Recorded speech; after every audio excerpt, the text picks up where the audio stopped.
Gajarla Ravi alias Ganesh కీలక నేత Maoist కీలక నేత చనిపోయిన తర్వాత ఇక్కడ హనుమకొండలోని వారి సోదరుని ఇంటికి కూడా చాలామంది చేరుకుంటున్నారు. ఇప్పుడే వాళ్ళ కుటుంబ సభ్యులు కూడా గాజర్ల రవి అలియాస్ గణేష్ డెడ్ బాడీని తీసుకురావడానికి కూడా వెళ్తున్నటువంటి సందర్భంలో కూడా చాలామంది ఇక్కడికి వచ్చి వాళ్ళ కుటుంబ సభ్యుల్ని పరామర్శిస్తున్నారు. ప్రస్తుతానికైతే అమరుల బంధుమిత్రుల కమిటీ రాష్ట్ర నాయకులు మనతో ఉన్నారు. శాంతక్క గారు, ఒక్కసారి ఎక్కడికి వెళ్ళినా కానీ వాళ్ళ కుటుంబ సభ్యుల్ని పరామర్శించడం కాదు కదా, వాళ్ళకి జరుగుతున్నటువంటి అన్యాయాన్ని కూడా ఎన్నోసార్లు ఎలుగెత్తి చెప్తున్నటువంటి సందర్భం అయినప్పటికీ కూడా వారి బాధను కూడా తన బాధగా వర్ణిస్తున్నటువంటి సందర్భాలు అనేకం చూసాము. ఇప్పటికీ ఆర్టీవీతో కూడా అనేక మాట్లాడినటువంటి శాంతక్క గారు మనతో ఉన్నారు. ఒకసారి అక్కడ ఇప్పటివరకు ఏంటంటే కీలక నేతగా వ్యవహరిస్తున్నటువంటి గణేష్ చనిపోయిన తర్వాత కూడా ఇక్కడ వరంగల్ ఒకరొకరు చాలా ఏదైతే ఒక లక్ష్యంతో వెళ్తున్నటువంటి వాళ్ళు ఎవరున్నారు వాళ్ళందరూ కీలక నేతలుగా మారిన తర్వాత ఒకరొకరుగా అమరులై తిరిగి వస్తున్నటువంటి సందర్భం.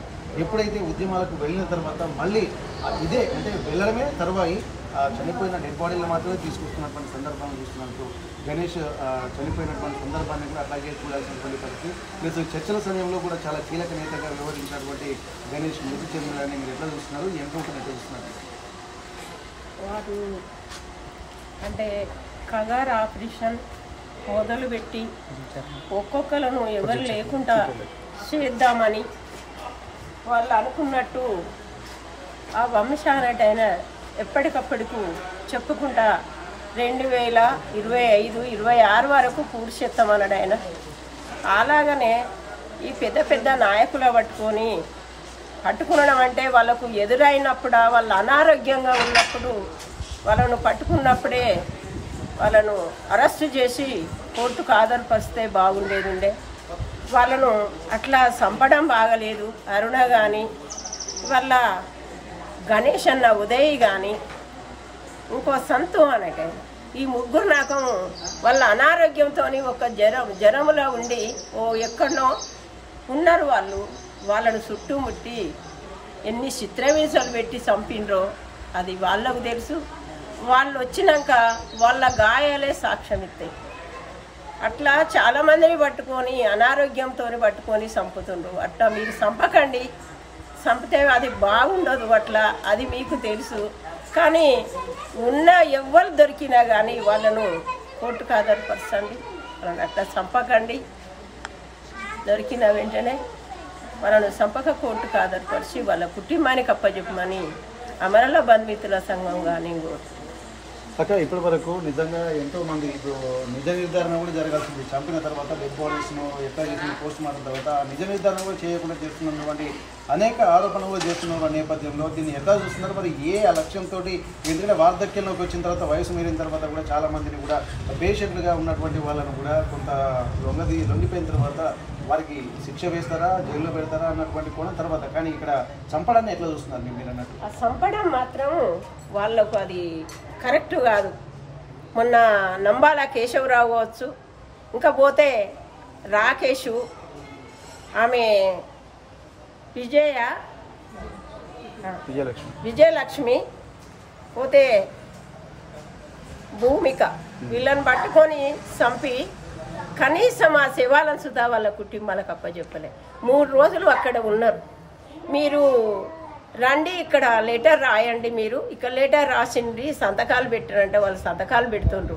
శవాలు ఇస్తారు కావచ్చు, మా ఊరికి మేము తీసుకెళ్తామని. అప్పుడు వాళ్ళు వెనక నుంచి వెళ్ళి శవాల తీసుకొని పోయి తగులబెట్టారు.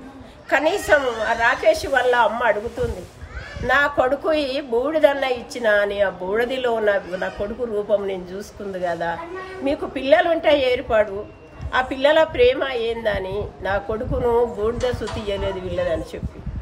అయితే అప్పటి నుంచి వెళ్ళి మొన్న సుధాకర్, అడేల్ భాస్కర్ వీళ్ళ శవాలు ఇచ్చారు కానీ వాళ్ళ ఇవ్వలేదు. ఇవాళ గణేష్ అన్న శవం సుత మీరు తొందరగా ఇవ్వాలని మేము కోరుతూ అమరుల బంధుమిత్రుల సంఘంగా వాళ్ళ సంపత్తు ఎవరినైనా కానీ మీకు అగపడితే, అనారోగ్యంతో అగపడితే అరెస్ట్ చేసి కోర్టుకు హాజరుపరచాలి. ఓకే, గత కొద్ది రోజుల క్రితమే ఇక్కడ కొంతమందిని మావోయిస్టు కీలక నేతలను కూడా అదుపులోకి తీసుకున్నారు. కానీ వీళ్ళను కోర్టులో హాజరుపరచాలి అన్నటువంటి విజ్ఞప్తులు కూడా పౌర హక్కుల నేతలు కూడా చెప్తున్నారు. కీలక నేతలు కూడా ఇంకా ఉన్నట్టుగా సమాచారం. వారికి సంబంధించినటువంటి విషయాన్ని కూడా ఇక్కడ పోలీసులు కానీ అధికారులు కానీ ఎప్పుడు బయట పెట్టలేదు. ఇప్పుడు దీన్ని ఎట్లా చూస్తున్నారు?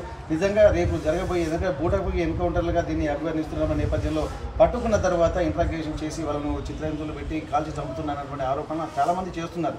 మరి ఇప్పుడు కొంతమంది కూడా పోలీసుల అదుపులో కూడా ఉన్నట్టుగా తెలుస్తున్నది. మరి వారిని హాజరుపరుస్తారా లేకపోతే ఏం చేస్తారన్నట్టు ఒక భయాందోళన కూడా ఇటు పౌర హక్కుల నేతలు కానీ ఇక్కడ అమర బంధుమిత్రుల కమిటీ కుటుంబ సభ్యులు కానీ మావోయిస్టుల కుటుంబ సభ్యులు కూడా చేస్తున్నటువంటి నేపథ్యంలో మీరు ప్రభుత్వానికి ఏం చెప్పదలుచుకున్నారు?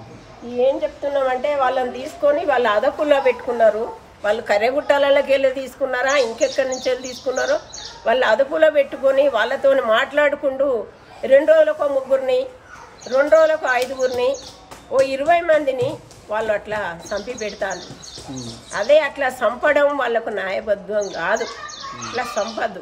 వాళ్ళను కోర్టు ఆధారపరిచి వాళ్ళ కుటుంబాలకు పిలిచి ఇస్తే జైల్లో పెట్టి వాళ్ళు జైలు కన్నా పోయి చూసుకుంటారు. అట్లా చంపద్దు. చర్చలకు రమ్మని చెప్తుండ్రు. చర్చలకు వచ్చి మీరు చర్చలకు రాండి, శాంతి చర్చలకు వచ్చి మీరు ఆ చర్చలలో కూర్చోండి, దాన్ని ఆ మారడం ఆపండి. ఇక్కడ ఒక్కొక్కరుగా మావోయిస్టు పార్టీకి సంబంధించినటువంటి వాళ్ళు కూడా అజ్ఞాతంలోకి వెళ్ళిన తర్వాత అప్పటి నుండి ఇప్పటి వరకు వాళ్ళు శవాలుగానే తిరిగి వస్తున్నారు. మావోయిస్టులు కూడా 4 సార్లు ఇప్పటికీ లేఖ రాశారు. కేంద్ర కమిటీ సభ్యులు కూడా లేఖ రాసినటువంటి నేపథ్యంలో ఆ లేఖలో చర్చలు సఫలం కావాలి, చర్చలు జరపాలి ముందస్తుగా అని చెప్పి వీరు కూడా ఒక 6 నెలల పాటు మేము ఆ కాల్పుల విరమణ ప్రకటిస్తున్నామని చెప్పి మావోయిస్టు నేతలు కీలక నేతలు కూడా లేఖల రూపంలో చెప్పినటువంటి నేపథ్యంలో దాన్ని పట్టించుకోకపోగా ఇక్కడ ఎన్కౌంటర్ల రూపంలో కూడా ఒక్కరొకరు నేలకొరుగుతున్నటువంటి నేపథ్యంలో ఇప్పటికే ఓరుగల్లు అనేది కూడా చాలా వరకు మావోయిస్టుల కీలక ప్రాంతంగా ఉన్నటువంటి నేపథ్యంలో ఒక పోరాటాల పురిటిగడ్డగా ఓరుగల్లు కిల్లాగా ప్రసిద్ధిగాంచినటువంటి నేపథ్యంలో కూడా ప్రస్తుతానికి గణేష్గా ఎవరు పిలువబడుతున్నటువంటి గాజర్ల రవి తను గతంలో కూడా చాలా కీలకమైనటువంటి నేతగా అందరికీ సుపరిచితులే. గణేష్ పేరు వింటే ఒక వైబ్రేషన్ కూడా ఉన్నటువంటి సందర్భం. కానీ ఇప్పటి వరకు గణేష్ పేరు తెర మీదకి చర్చల సమయంలో వచ్చింది. కీలకంగా వ్యవహరించినటువంటి నేపథ్యంలో ప్రస్తుతానికి తను ఉన్న అన్నటువంటి ఒక భరోసా కూడా కుటుంబ సభ్యుల్లో ఉండేది. కానీ ఇక్కడ ఉదయం తెల్లవారేసరికి గణేష్ ఎన్కౌంటర్లో చనిపోయాడన్నటువంటి వార్త తెలిసిన తర్వాత కుటుంబ సభ్యులే కాదు ఇక్కడ గణేష్ అనేటువంటి పరిచయం ఉన్నటువంటి వాళ్ళు అలాగే ఇక్కడ గాజర్ల కుటుంబంలోనే దాదాపు ఇప్పటికీ 6 చనిపోయారు, 6 ఒక అమరులయ్యారన్నటువంటి ఒక ఆవేదన పూరితమైనటువంటి వాతావరణం. అంటే కుటుంబమే మొత్తం సాక్రిఫైస్ చేసినట్టుగా ఇక్కడ బంధువులు అలాగే అమరుల బంధుమిత్రుల కుటుంబ సభ్యులు అభివర్ణిస్తున్నటువంటి నేపథ్యంలో ఇప్పటికైనా ఒక విన్నపాన్ని అయితే చేస్తున్నారు. పోలీసుల దృష్టిలో ఎవరైతే ఇట్లా ఉన్న తర్వాత ఎందుకంటే వార్ధక్యంలోకి వచ్చిన తర్వాత ముసలితనానికి వచ్చిన తర్వాత కూడా వాళ్ళు ఆయుధాలు పట్టలేని స్థితిలో ఉంటారు. మందులతోటి కాలం గడుపుతున్నటువంటి వాళ్ళను పట్టుకొని చిత్రహింసలు పెట్టి చంపడం కంటే వారిని కోర్టులో హాజరుపరిచి దానికి సంబంధించి న్యాయ విచారణ చేయాల్సిందిగా విజ్ఞప్తి చేస్తున్నారు.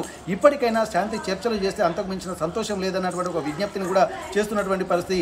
ఇక్కడ చిత్రహింసలు పెట్టి చంపడం అనేది కూడా ఒక అనాగరికమైనటువంటి వ్యవస్థ కాబట్టి రాజ్యాంగంలో కూడా ఎక్కడా కూడా దీనికి సంబంధించి ఇక్కడ పొందుపరచలేదు. ఎందుకంటే చంపడం అనేది కూడా రాజ్యాంగ విరుద్ధంగా ఇక్కడ అభివర్ణిస్తున్నటువంటి నేపథ్యంలో కూడా ఇప్పటికైనా శాంతి చర్చలు జరిపి ఇక్కడ ఇప్పటివరకు ఉన్నటువంటి మావోయిస్టులను కూడా కొంత కుటుంబాలకు ధైర్యం కలిగించే విధంగా వ్యవహరించాల్సినటువంటి బాధ్యత ప్రభుత్వాలపై ఉందన్నటువంటి ఒక విజ్ఞప్తిని కూడా ఇక్కడ ప్రస్తుతానికి హనుమకొండ నుండి అమరుల బంధుమిత్రుల కమిటీ సభ్యులతో పాటు కుటుంబ సభ్యులు కూడా చెప్తున్నటువంటి పరిస్థితి. హనుమకొండ నుండి కెమెరా పర్సన్ వంశీతో వెంకటరత్నం, RTV, వరంగల్. ప్రపంచంలో ఏ మూల ఏ క్షణం ఏం జరుగుతుందో వేగంగా తెలుసుకోవడానికి తొలి వెలుగు వాట్సాప్ ఛానల్ని ఫాలో చేయండి.